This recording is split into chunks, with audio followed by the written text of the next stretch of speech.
Hola hermanos, el día de hoy, 14 de noviembre del 2023, es martes de la 32ª semana del tiempo ordinario. Semana 32, martes. Muy bien, hoy es día de un santo, a ver, ¿cómo se los digo? Ustedes van a decir, padre, usted siempre dice que extraordinario. Sí, sí, todos son extraordinarios, claro que sí, porque entonces ¿cómo serían santos si fueron ordinarios? No, claro que no. Pero realmente es que cuando uno lee la vida de él, se da cuenta de todo lo que estaba detrás. Miren, San José Pignatelli. A ver, José Pignatelli era José María Pignatelli, se llamaba. Él nace en Zaragoza, en España, en diciembre de 1737. Era hijo de don Antonio Pignatelli, que era príncipe del Sacro Imperio Romano, y bueno, y su mamá, doña Francisca, era también de Alcurnia, ¿verdad? Él de hecho nace en un palacio ahí en Zaragoza, era el séptimo, el penúltimo de los hijos de esa familia, ya les digo, y vamos, la mamá va a morir 3 años después, y su papá, 4 años después, o sea, mueren todos cuando él estaba muy pequeñito. De hecho, el papá, cuando muere la mamá, los traslada a Nápoles, y luego ya, cuando muere el papá, regresa a Zaragoza, estudia ahí con los jesuitas, en el colegio de los jesuitas, y ahí está, y se forma, y quiere ser jesuita, y pues hace la carrera, estudia la filosofía y la teología, y era grande de España, vamos, se trata de una persona, insisto, de Alcurnia, pero él se dedicó a ser maestro de gramática, a visitarlos, sobre todo las cárceles, le gustaba mucho lo de la visita a las cárceles, pero va a llegar el momento terrible, ¿no?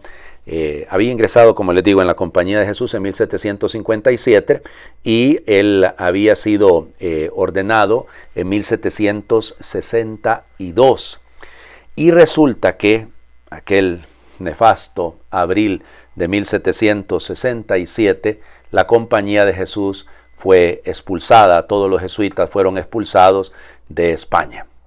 Es uno de los episodios más dolorosos de la historia y realmente una cosa horrible, horrible, porque se conjugaron aquellos grandes pensadores del mundo liberal español del siglo XVIII, de la corte de Carlos III, el conde de Florida Blanca, bueno, Campomanes, Moñino, todos estos, ¿no? Ay, Dios mío, que hicieron desastres, ¿no?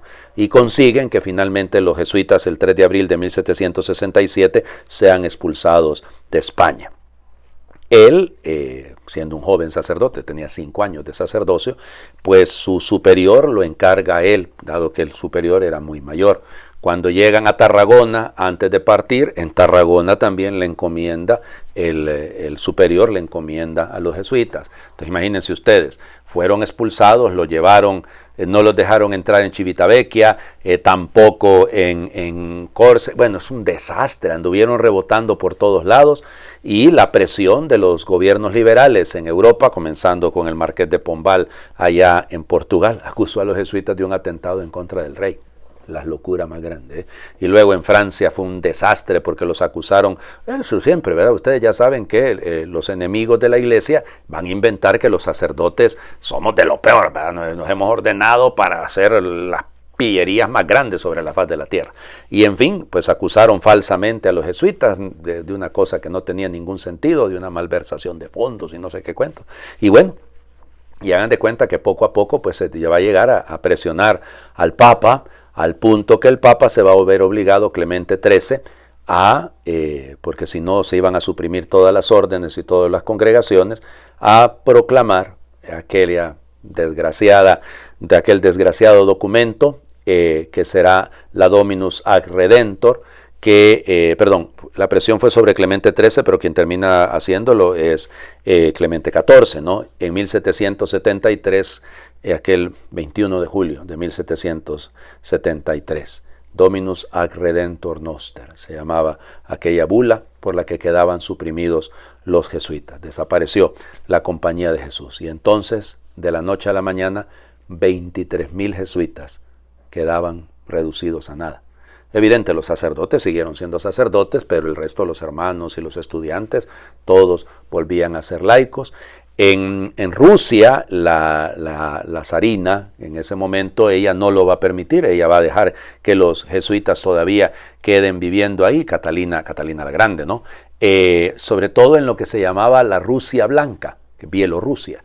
Y ahí pues ella va a dejar que los jesuitas continúen. Ella no lee el documento de la Dominus ad Redemptor porque el Papa, muy astuto, el breve con el cual suprimía la Compañía de Jesús debía aplicarse en cada país según el país lo concibiera de esa manera. Bueno, ya les digo, y entonces Pignatelli pues busca la manera de mantener la comunicación con los jesuitas. Él queda prácticamente como general de la compañía y mantiene comunicación con los que están clandestinamente. Primero estuvo en Bolonia y ahí empezó a mantener durante 24 años. Este hombre mantuvo vivo el espíritu de la compañía. Y entonces en la Rusia Blanca, ahí donde en Bielorrusia, ahí quedarán y allá estará el superior, digamos, realmente el general quedaba ahí. Y entonces él se mueve por todas partes. Por ejemplo, el duque de Parma va a permitir que los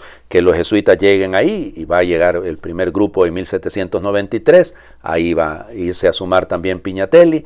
Luego él hace los votos religiosos porque no había podido profesar, los votos perpetuos, los hace en 1797, logra abrir un noviciado ahí en Italia, ahí en Parma, y luego, fíjense, va a ser el único noviciado que todavía funcionaba en Europa. Pero bueno, y lo van a nombrar a él provincial de Italia en 1803. Ya les digo, se va. El problema es cuando las tropas de Napoleón llegan a Parma en 1804, los expulsan, se va entonces para Roma. Allá en Roma los recibe Pío VII y todo iba bien, hasta que otra vez más resulta ser que nuevamente las tropas de José Bonaparte pues invaden. Y así va a estar en ese movimiento, pero él mantenía sobre todo pues el espíritu de, como les digo, de la comunicación con los pocos jesuitas que habían. Lamentablemente los 2 últimos años de su vida los pasó muy mal, con muchas úlceras en el estómago, sangraba demasiado, pero era esto, ¿no? La angustia de cómo hacer, y su sueño era que la compañía pudiera volverse a restaurar, ¿no? Pío VII la logró restaurar ahí donde él estaba, pero no la restauración completa. Esa va a ser en 1815, ¿no? De hecho, 1814, pero él va a morir en 1811, para que vean ustedes lo que es, ¿no? Por eso les digo que es un santo que a mí me llama poderosamente la atención, porque se trata de una persona que se mantuvo fiel hasta el final. Fue beatificado en 1933 y canonizado en 1954, y murió la noche entre el 14 y el 15 de noviembre de 1811. Bueno, vamos a las lecturas del día de hoy. He hablado bastante de Pignatelli y les he contado un poquito la historia de esa época, ¿no? Sabiduría, acuérdense qué es lo que estamos leyendo. Capítulo 2, versículos del 23 hasta el capítulo 3, versículo 9. Los que han estado alguna vez en algún funeral se van a recordar de esto. Dios creó al hombre para que fuera inmortal. Lo hizo a imagen y semejanza de sí mismo. Mas por envidia del diablo entró la muerte en el mundo, y la experimentan quienes le pertenecen. En cambio, las almas de los justos están en las manos de Dios, y no los alcanzará ningún tormento. Los insensatos pensaban que los justos habían muerto, pero que su salida de este mundo era una desgracia, y su salida de entre nosotros una completa destrucción. Pero los justos están en paz. La gente pensaba que sus sufrimientos eran un castigo, pero ellos esperaban confiadamente la inmortalidad. Después de breves sufrimientos recibirán una abundante recompensa, pues Dios los puso a prueba y los halló dignos de sí. Los probó como oro en el crisol y los aceptó como un holocausto agradable. En el día del juicio brillarán los justos como chispas que se propagan en un cañaveral. Juzgarán a las naciones y dominarán a los pueblos, y el Señor reinará eternamente con ellos. Los que confían en el Señor comprenderán la verdad, y los que son fieles a su amor permanecerán a su lado, porque Dios ama a sus elegidos y cuida de ellos. Palabra de Dios. Te alabamos, Señor. Qué belleza. Qué belleza, ¿no? Porque miren, lo que está detrás de todo esto es esa fe en que la muerte no tiene la última palabra. Por eso esto es lo que normalmente se propone como primera lectura en las exequias, ¿no? En los funerales. Claro, para que escuchemos, los justos están en las manos de Dios y no los alcanzará ningún tormento. Porque los que han sido fieles, pues nosotros pensábamos, la gente pensaba que era un castigo la muerte. No. Los justos están en paz. Después de un breve sufrimiento, pues alcanzarán una abundante recompensa, pues Dios los puso a prueba y los halló dignos de sí. Eso es lo que yo quisiera que dijera el Señor de mí.